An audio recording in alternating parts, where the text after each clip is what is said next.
한 해 마지막 증시 주간입니다. 부자들의 경제신문에 읽는다 한국투자증권 아나리스트 최영하 연구원입니다. 안녕하세요. 안녕하세요. 부동산 시장은 오늘 머니투데이의 주간신문에 이렇게 정리가 되고 있군요. 인천 계양, 경기 남양주, 그리고 하남, 신도시 호재의 기대감이 높아지면서 부동산 투기 우려가 고개를 들고 있다. 이 부분이에요. 여기 지금 보고 있는 거예요.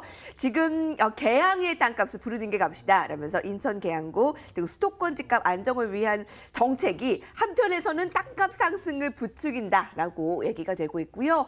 반면 해 넘어간다. 법안 밀어내는 정부, 12월 마지막 주에 수십 건이 제출이 되고 있지만 해 넘어가고 다음 해로 밀어내는 정부, 이 법안을 제출하는 정부의 법안 밀어내기 국회 졸속 심사를 부추긴다라는 지적도 나오고 있습니다. 자, 그런 가운데 뉴욕 증시는 주말 사이에 큰 폭으로 하락했습니다. 그것을 보면 한국 증시는 많이 오르지 않은 만큼 좀 잘 버틴다라는 분석도 있는데요. 뉴욕 증시의 하락은 이번 주말에는 미국의 연방정부의 셧다운 초읽기 때문이었습니다. 트럼프는 매우 긴 셧다운에 완전히 우리는 준비가 되어 있다라고 밝혔는데요. 오늘 밤 연방정부의 셧다운 여부는 민주당에 달려있다라고 민주당을 강하게 압박하기도 했습니다. 연방정부의 셧다운의 장기화를 감수하더라도 반드시 멕시코와 관련한 국경장벽 예산을 관철시키겠다라는 강한 의지를 지금 드러내고 있는데요. 네. 과거에 셧다운을 우리가 경험했을 때 증시 하락이 그렇게 크지는 않았었죠. 그렇습니다. 일단 셧다운이 될 때는 이제 우려는 많은데 실제로 좀 셧다운이 진행이 됐을 때는 생각보다 한두 차례 정도 좀 일시적인 하락 이후에 금세 또 시장이 회복되는 경우가 많이 있었습니다. 하지만 이번에는 시장 상황인 만큼 이제 셧다운이 나왔을 때 가뜩이나 좀 약해진 체력에서 추가적인 하락세가 나오면서 더 좀 하락폭을 키웠다라고 저희가 좀 볼 수가 있겠는데, 또 트럼프 대통령이 워낙에 또 예상이 잘 안 되는 인물 아닙니까? 근데 그래서 이제 이런 부분들에 대해서 셧다운이 혹시나 과거에 비해서 더 길어지면 어떡하지라는 시장의 우려가 추가적으로 좀 반영이 된 것 같습니다. 월가 시각 커지는 내년 경기 침체의 공포라는 것을 머니투데이에서 담았고요. 월가의 이야기들을 조금씩 볼게요. 사람들이 가져야 할 메시지는 정부 셧다운이 있다면 장기적으로는 증시 전망이 좋지 않다라는 것이다 라고 평가를 했고요. 무역은 조만간 끝나지 않을 것이고 연준은 내년 2차례 금리 인상을 시사함으로써 시장을 완전히 오판했다라고 강조하기도 했습니다. 투자자들이 최근에 반등 시에 매도를 나서고 있다라고 지적을 하기도 했고요. 강세장이 끝났다. 빨리 돈 빼라. 우울한 12월 그 검은 증시, 이 미증시라는 이 분석이 있는데 역사적으로 여러분 12월은 주식시장에서 참 좋은 달이잖아요. 네, 그렇죠. 근데 올해는 이런 평가예요. 1931년 대공황 이후에 최악의 12월이었다. 미국 증시가 1931년 대공황 이후 87년 만에 일단 성적표가 최악의 성적표를 나타내고 있는 미증시 12월을 어떻게 마무리하고 있다라고 보세요? 일단 미증시는 여러 가지 이벤트 중에서 이번에 FOMC에서 좀 결정타를 날린 것 같은데요. 네. 일단 연준이 이제 밝힌 부분들의 이제 점도표를 보면은 내년도 금리 인상 2번이라고 예상이 되어 있는데 2020년도 점도표를 보면은 조금 이제 금리를 다시 인하할 수도 있는 그런 리액션을 취해놨습니다. 그러니까 시장에서 판단했을 때는 내년도에 금리 인상을 2번 하는구나. 근데 2020년도에는 왜 금리를 한번 인하할 수도 있다는 위원들의 생각들이 많지라고 생각을 한 거죠. 그 얘기는 혹시 중장기적으로 불황이 찾아온다고 연준에서 예상하는 건 아닌가. 이렇게 좀 시장에서 확대 해석을 하면서 이번 FOMC 이후에 하락폭이 더욱더 커지고 있는 상태인데요. 이 상태에서 이제 셧다운 부분까지 나오니까 아마 시장이 더 큰 충격을 받는 것 같습니다. 하지만 저희가 지금 경기 선행지수나 이런 소비자 심리지수나 이런 미국의 지표들을 보면 너무나 좀 안 좋게 생각을 하기에는 아직까지도 좀 화랑인 이제 경기 지표가 좀 많이 나와 있고요. 하지만 좀 시장이 이렇게 더 민감하게 특히 이제 12월 달에 더 예민하게 반응한 부분은 반도체 지수입니다. 반도체 지수가 계속해서 하락을 하고 있고 디램 가격이 하락한 이후에 마이크론의 실적 전망치가 하락을 하면서 동시에 좀 시장에 좀 단계적인 하락세가 좀 나왔다 이렇게 좀 보시면 될 것 같은데 그럼 이제 키포인트는 이제 금리 부분의 정책도 있지만 예. 또 반도체 시장의 반등이 언제 나올지를 저희가 좀 주목을 해봐야 되느냐 주목해야 이거겠죠. 할 부분으로요. 그렇습니다. 금리 부분도 얘기를 했지만 반도체의 반등도 1월 증시를 좌우할 큰 변수다라는 부분이네요. 반도체 지수의 하락, 12월의 하락의 주요한 원인이었고요. 투자자들이 행복한 연말 연휴를 보내는 대신 미국의 투자자들은 우울한 검은 12월 블랙 디셈버를 맞이하고 있다라는 이 분석. 나스닥 지수는 이번 달 들어서 13% 떨어졌고 S&P 500 지수는 12월 들어 12% 급락했고 특히 뭐 미국 증시로 발발이 됐지만 세계 증시가 같이 하락한 부분을 지적하고 있습니다. 세계 증시가 큰 곰이 오나 이 베어마켓에 대한 우려감, 약세장의 우려가 이어진다는 건데요.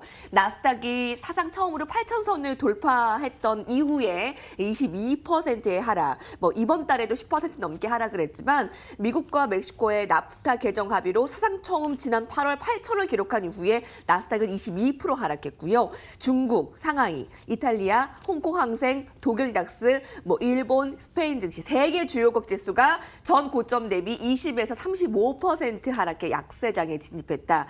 MSCI 신흥국 지수는 올 들어서 17% 급락을 했네요. 네, 일단 이제 올해 특히 이제 한국 시장도 한국 시장이고 하지만 신흥국 전체적으로 너무 큰 고통을 받았던 2018년도가 아닌가라고 생각이 됩니다. 네, 제대로 상고하저로 마무리가 그렇습니다. 돼가고 있는 거죠. 예, 지금 뭐 완전 상고하저이고 근데 이제 최근에 보면은 이제 미국 시장이 저번 주 금요일 날에도 2, 3% 정도 빠지지 예. 않았습니까? 근데 지금 한국 증시를 보면은 사실 그거보다는 하락폭이 훨씬 더 덜하고 특히 이번 달 들어와서는 더 그런 현상이 좀 반복이 되고 있습니다. 신흥국 증시도 마찬가지고 그래서 지금 보면은 이제 과거에는 미국 증시가 1% 빠졌다면 한국 증시 2, 3%씩 빠지고 이렇게 됐었는데 지금 2018년도 12월 달 들어와서는 조금 다른 움직임들이 좀 나타나고 있다는 어떡해요? 거죠. 그러니까 이제 신흥국 증시가 워낙 많이 빠지다 보니까 예. 더 빠지게는 밸류에이션상 매력도가 다시 부각이 되는 거죠. 그래서 미국 시장이 좀 추가적으로 하락할 여지는 분명히 남아있긴 합니다만 신흥국 증시는 여기서는 좀 이제 하방 경직성을 예. 다지는 흐름들이 나올 거고 이 상태에서 이제 국제적인 공조들 뭐 예를 들면 뭐 미중 무역 분쟁이 조금이라도 해결이 된다던가 아니면 이 FOMC의 금리 부분들이 조금 더 완화된 스탠스로 나온다던가 이렇게 된다면 내년도에 신흥국 증시는 생각보다는 빠르게 회복할 그래요? 가능성도 여지가 남아 있습니다. 자, 그럼 이 기사는 어떻게 보세요? 이제 연말은 이렇게 끝나기 때문에 네네. 기대하는 부분이 내년 1월입니다. 1월 효과가 과연 어느 정도로 있을까라는 부분인데 네.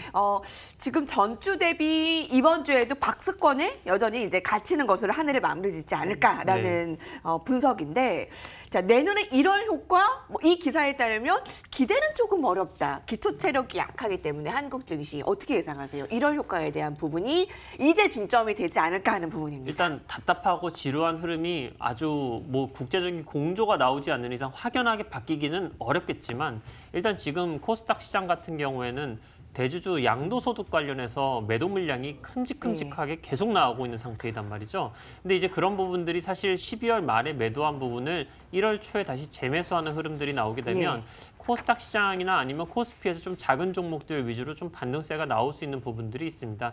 그래서 저희가 1월 달에는 이런 반등세를 좀 기대해 볼 만한 여지가 충분히 남아 있고요. 거기다가 이제 추가적인 악재가 나올 만한 부분들이 사실 지금 딱히 없는 상태입니다. 왜냐하면 지금 안 좋게 나온 부분들은 이미 시장에서 다 예상을 하고 있는 상태이기 때문에 1월 달에는 이 수급적인 공백을 이용해서 약간의 지수 반등이 좀 예상이 되고 있는 상태라고 저는 보고 있습니다.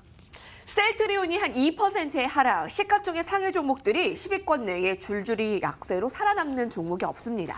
지난주에 주인공이 수소차 관련주였는데요. 이번 주에도 그 주인공의 역할을 이어가는 걸까요? 오늘 첫날부터 EM코리아가 또다시 상승입니다. 나흘 동안의 상승 두드러지며 4,000원이었던 주가가 5,000원으로 일단 뛰었는데 현대차그룹의 50만 대 수소차 관련 투자, 정부 보조금의 예산 증가로 EM코리아 수소차 관련주로 관련 종목, 이 부품으로 지적이 되면서 분석이 되면서 최근 주가가 급등세입니다. EM코리아뿐 아니라 오늘 뭐 수소차 관련주들 뭐 괜찮나요? 어떻습니까?